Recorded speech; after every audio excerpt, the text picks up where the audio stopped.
En Italie, les oliviers sont menacés par une bactérie, une maladie comparable à la peste des humains, le Xylella fastidiosa. Elle a déjà fait des ravages dans la région des Pouilles. Elle a également été repérée en Corse. Comment lutter contre ce fléau? Reportage de nos correspondants à Rome, Alban Micosi et Florence Crimon. Et si les oliviers disparaissaient? L'hypothèse paraît farfelue et pourtant. Voici Gallipoli et ses oliveraies abandonnés. La Xylella, une bactérie qui agit comme un virus, décime les plantations. En Italie, 700 000 hectares sont contaminés à des degrés divers. Renato Congedi est oléiculteur. Il traverse le petit bout de ses parcelles encore indemnes de la maladie, environ 1/5. En principe, l'automne est très animé ici, c'est la saison de la récolte. Autrefois, elle pouvait durer 2 mois. Cette année, 5 jours vont suffire. Rien n'est plus comme avant.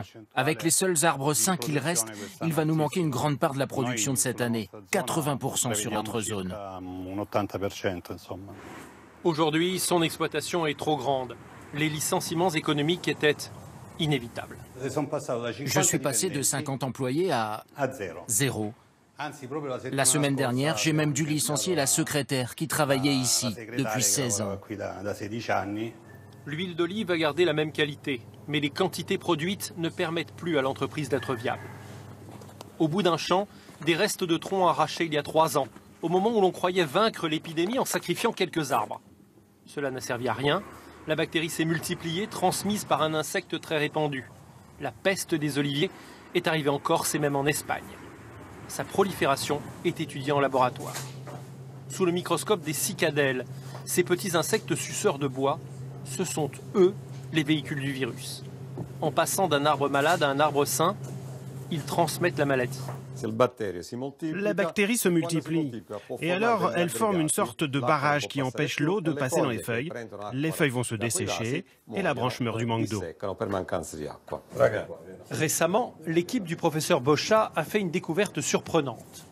2 espèces d'oliviers résistent à l'infection quand on leur inocule la bactérie. Ces espèces seront peut-être les oliviers du futur.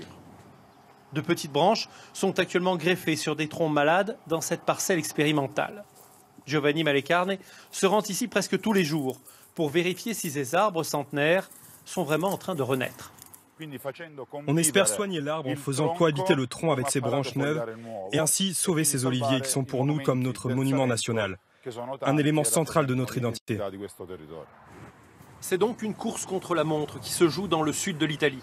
D'ici 20 ans, soit une nouvelle génération d'oliviers aura vaincu la maladie, soit la bactérie aura gagné, colonisé d'autres espèces comme les amandiers, la lavande. L'agriculture méditerranéenne sera sévèrement frappée et beaucoup de ces paysages uniques seront perdus.